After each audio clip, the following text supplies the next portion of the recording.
By pushing the boundaries, redefining music, and experimenting with the versatility of my voice, I define the artist I am as Messina.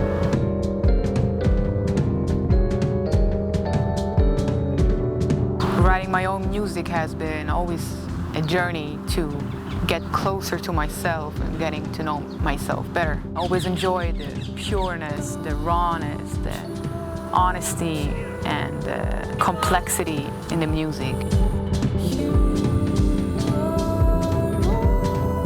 Messina and the Rabidz was a project that was born out of the desire to have the space that would allow us to immerse ourselves in the music-making process and explore the fusion of hip-hop and jazz.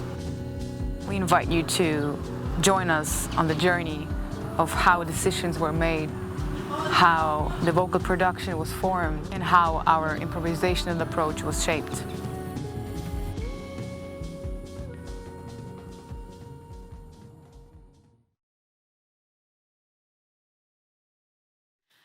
So when I started out this project, I knew that I wanted to create this live touch to the music, which is why we chose to record it live in the studio. And we agreed on certain things like fixed loops or parts and harmonies and maybe some kicks, but we allowed the music to develop as we felt in the moment too. And normally in my process of producing, there's not much room for spontaneity or flexibility within the composition because I work alone and could impossibly play all different instruments at the same time, and I can record them separately, but it doesn't allow me the magic of improvisation or spontaneity to happen. And decisions during a live performance are happening so fast that it just doesn't work on your own. And having a band play the full songs with me gave me the opportunity to have this flexibility. Obviously, our biggest inspiration comes from Black music like jazz, hip-hop, and R&B, neo-soul artists such as Robert Glasper, especially The Roots, Erykah Badu, and Kendrick Lamar. And what fascinates me the most with these artists is that the groove and harmony and the phrasing is always like the most resonating element, and it does something to you and you can feel the vibrations. Let's go!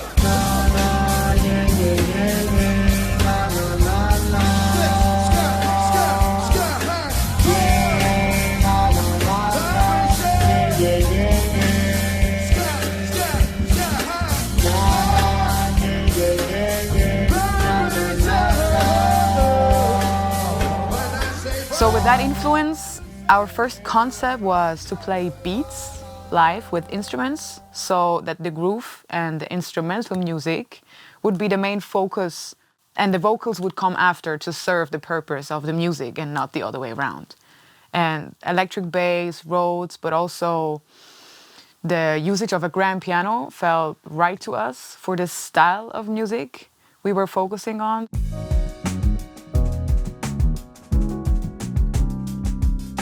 We recorded through an SSL desk where we had the opportunity to use analog gear like SSL EQs and compression, and which already printed some color to our sound that is and was used a lot, especially in earlier hip-hop and neo-soul productions.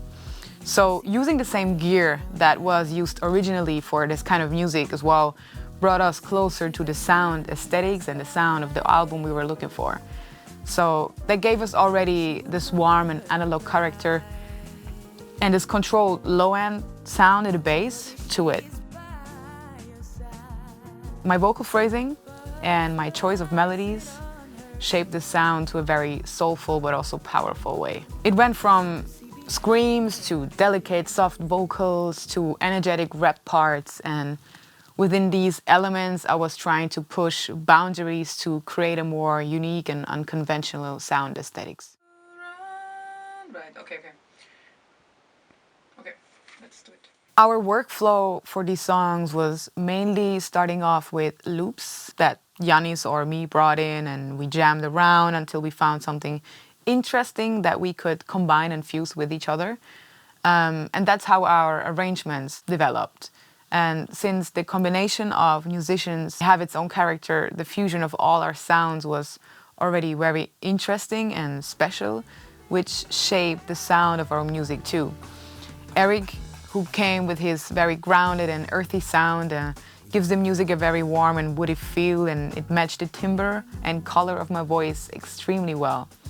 Then Iannis, who was playing the grand piano and Rhodes, bringing a very virtuose and wide musical range to it, and James, with his smooth and warm, very melodic bass sound playing, matched the melodies and grooves incredibly well. And all of that enhanced the sound and aesthetic of our album and made it very warm, organic, but rough at the same time.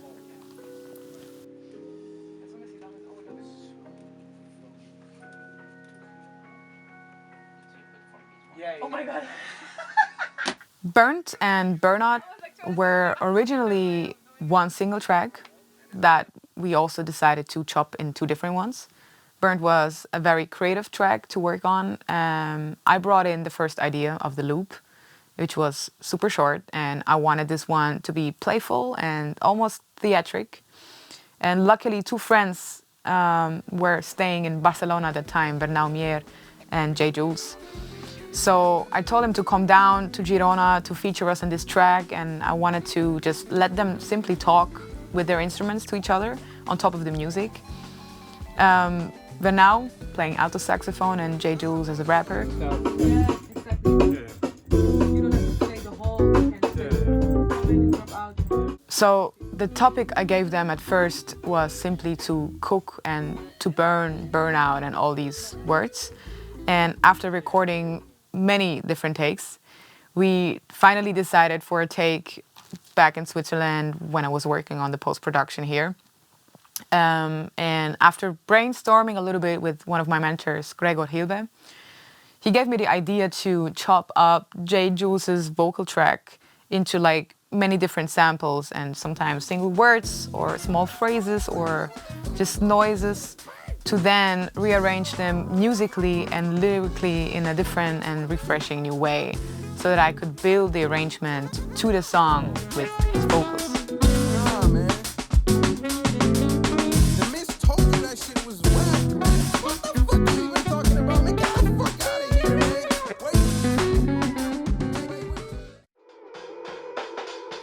For this track, Burnout, I first wanted to create some vocoder sounds and improvise on top of the music. And after being kind of stuck with not finding the right sounds that I was looking for, because I had this sound of Casey Benjamin already in my mind, but because I didn't find the sound, I was just actually reaching out to him and asking him if he would be down to feature us on this track. Casey Benjamin, who I knew from the early Black Radio recordings of Robert Glasper. So yeah, he luckily replied and was down to feature on this track. So we met in New York City because I was there at that time. It was in October. And we met in the studio. We recorded all his parts. And not only having the sound I was missing finally for this track, but also having someone featuring on our album who comes from this music and culture was incredibly fortunate and a privileged experience to all of us.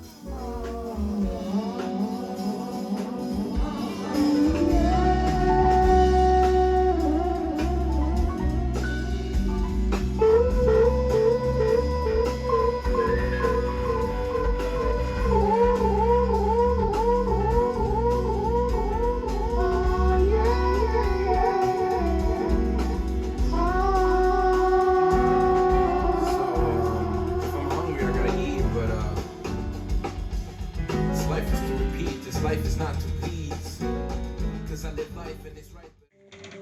People who know you, like, oh, I've never met you. Yeah, maybe. This context. Maybe also it's just like very. To be here and care. Nope, not what I wanted. To care, to be here and care. Again.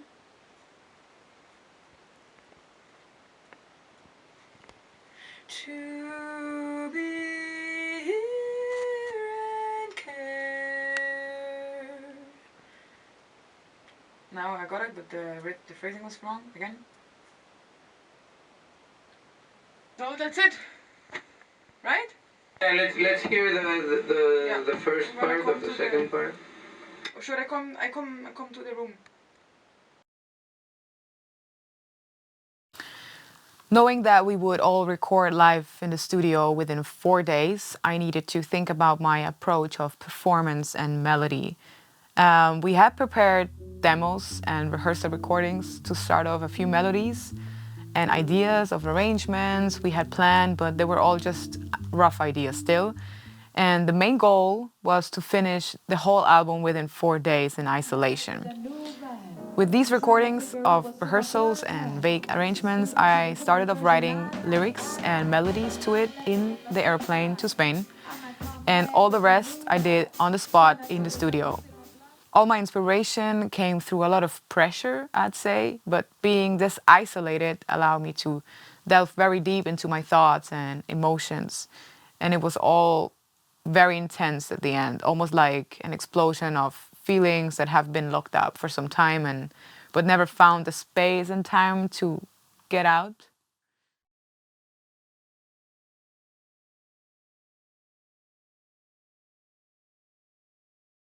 So what's also interesting for me is to use different timbre and characters with my voice. I love exploring sounds and play around with it, moving from a soft, childish voice to a strong and powerful one. So that allows me to bring out different sides in me and show my diverse background. Combining rap with singing gives me a wide spectrum of ways to approach my artistic expression. Rap is something I try to make my points and statements very clear as possible. And singing gives me the freedom to express myself musically. Nevermind is talking about a lot of topics. So one of them is the awareness of yourself, realizing who you are and what's happening around you, and putting the focus on these things and just trying to accept it. And give back the love we lost so many years ago and lost track. And are you able to love? Are you able to fight? Are you ready to live? And are you ready? The compositional approach of my vocal production was to build the energy up slowly until the climax of the song, which is the part I repeat, never mind, never mind, never, never, never mind, to enhance the focus.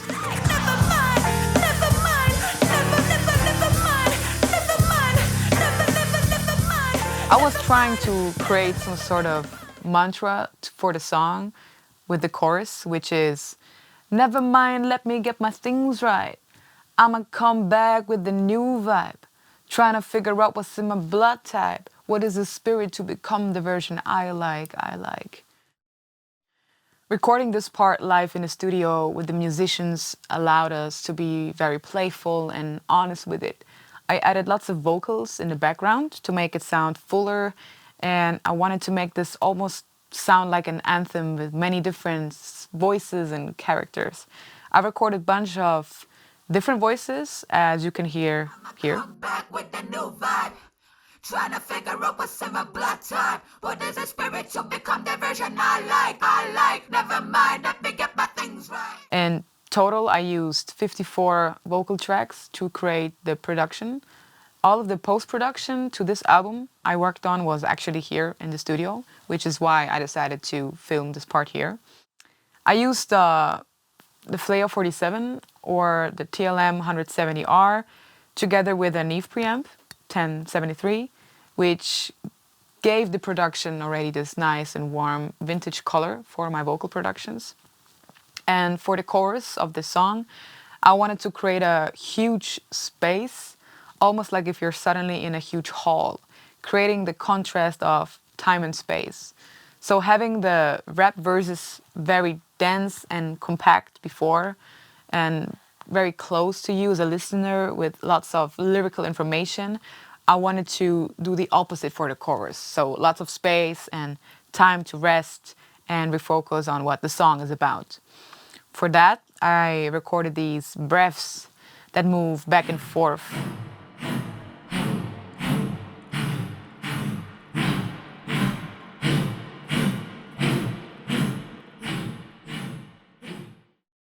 I wanted to expose the exhaustion and difficulties I talk about, kind of like being out of breath, but it also is the pulse of the song. And on top of that, I created this huge choir with 16 different voices, imitating this big choir sound. So using different vocal techniques to record the singing parts.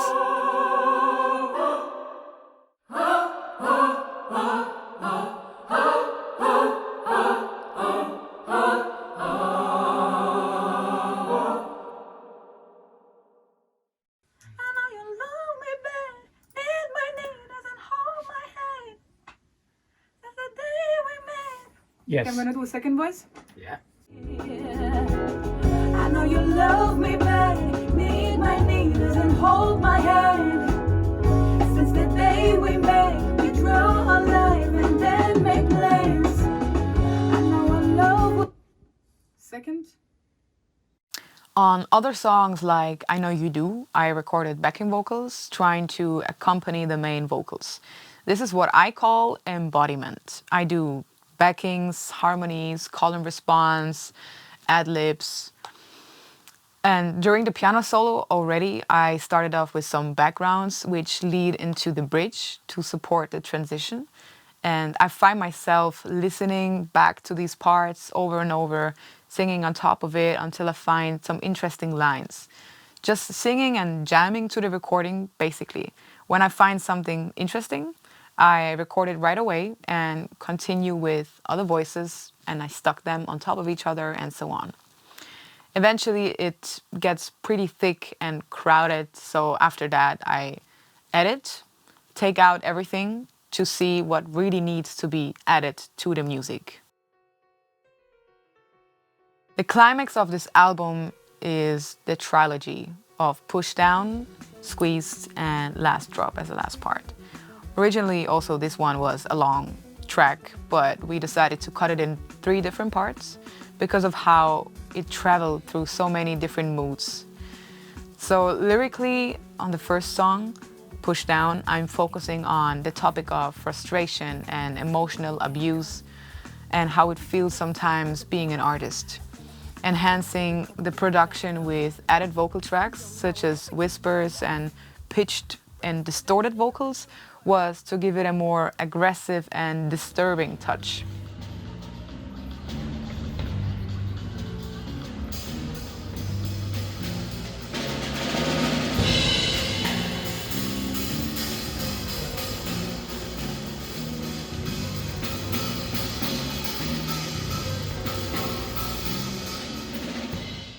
In the second part, Squeezed, I chose to sing and improvise, having the lyrics in mind, but also letting go and being fluid with the music to see where it leads me.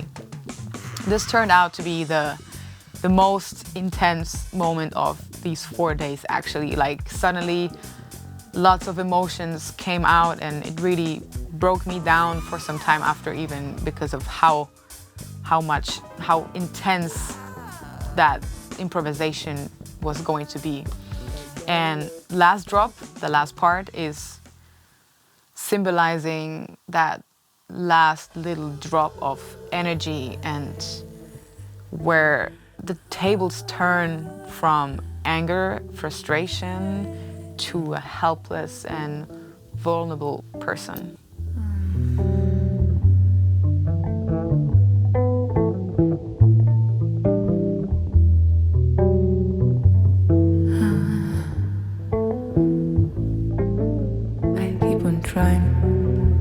Another big question for me was how I'm going to include this improvisational approach to this music.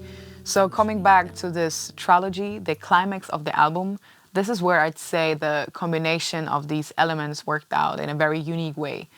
Those 4 days of pure isolation and focus for at least 15 hours a day in the studio, they brought us really somewhere else. It was not only exhaustion of the intensity, but especially what came after reaching this point. It was like climbing up a mountain without knowing what's going to be behind.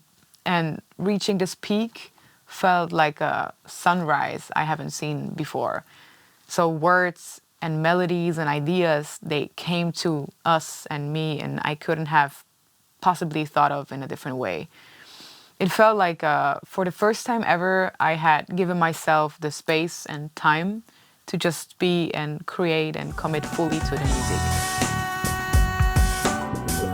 One of the improvisational approach was, for one, to record the whole song live, leaving space for musical interplay and creativity, how to accompany the melody I'm singing. If we listen to intimately in the second verse, we can hear how the drums adapt to my phrasing and melody, which makes it sound more organic and unique.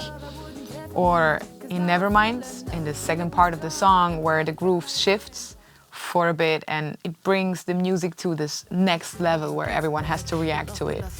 Or where the piano brings in another color suddenly and it helps underlining the lyrics. All of these one-of-a-kind moments were the key to our approach to fuse jazz with hip-hop and neo-soul.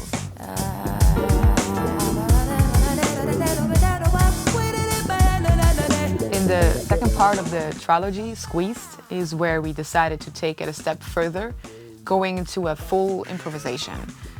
That one was recorded one take, and this song is probably one of the most favorite ones for me because of how honest and raw it is.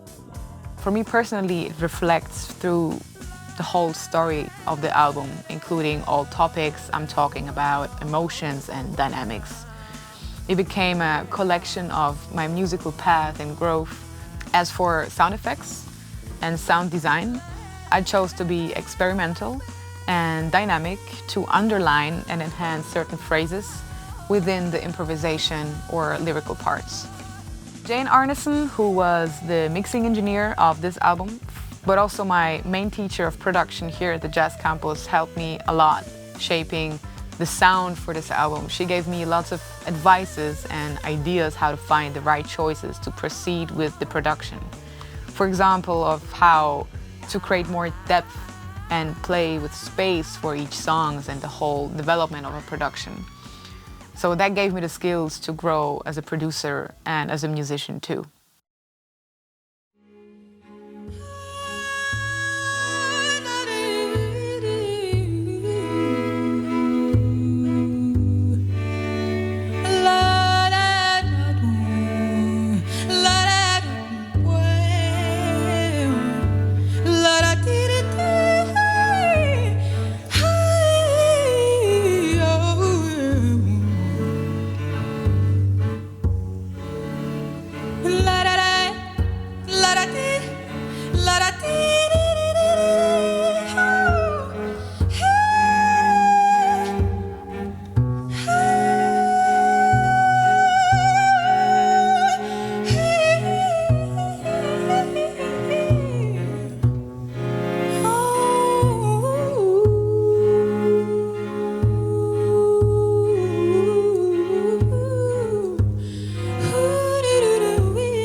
In parallel to this album, I started out another project, which was arranging my music for string quartet.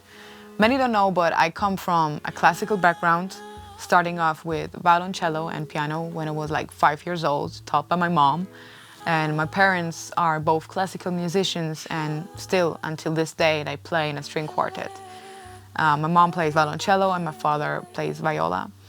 So it was a very long wish for me to play my music with strings one day, and luckily the festival project Agora approached me to give me the opportunity to create a full set with strings, which I was going to perform in the festival. It took me months to write and arrange for this untypical quartet I chose, which was violin, viola, violoncello and double bass. As with the recording in Spain, I isolated myself for 4 days to work on this project, to arrange and compose in a small chalet in Schwarzwald, Germany during February. It was very refreshing to arrange songs that I've been playing for such a long time in a new way and to come up with new harmonies and elements, since this was a very emotional part, because also playing that final concert with both of my parents, it made this experience incredibly valuable.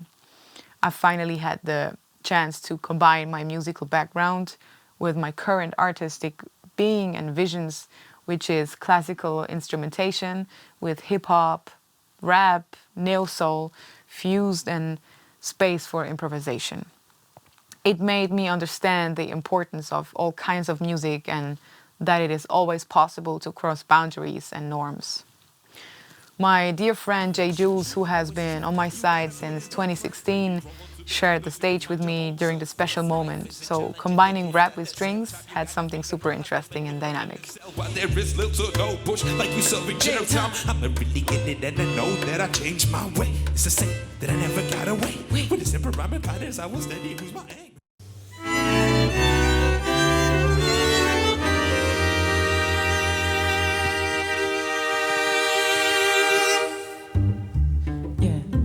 Hold on, let me show you about the place. I want you to go forward. And you ask me for what?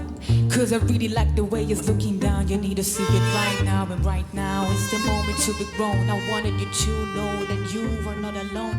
There is this green light, it shows up when you're home. But I'm talking about the home when you're alone.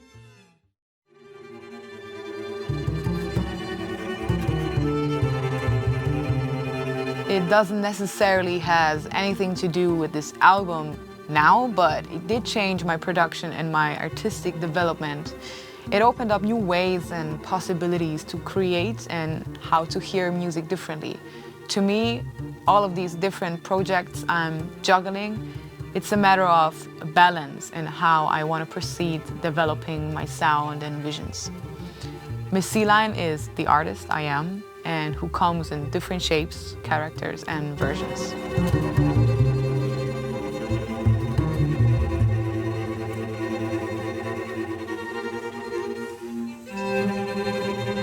Can't you see the curse in my body? It's in control of me. Help me, I'm falling. I must flee. Somebody got me motivated. I wanna see, it makes me blind. I'm writing to myself. I let my soul speak. Hey, music in my veins. I am not afraid. Can do it no matter what. Yeah. Music in my veins. I am not afraid. Can do it no matter. Having that many backgrounds and coming from so much inspiration and living in two different worlds, sometimes it is confusing to know where you belong and how you get where you want to get. Doing all these projects like the Strings project and this Miss C-Line and the Rabidz really helped me shaping the artist I want to be and what my future artistic visions could look like and how I could get to a point where I would be full of love for the music. Allowing this space for my past and gives me the opportunity to shape it for my future. What I realized with this project, Miss C-Line and the Rabidz, is that I really want to keep things moving. I don't want to be stuck in a place. Being surrounded by great musicians and influences is really key to shaping your own visions of the artist you want to become.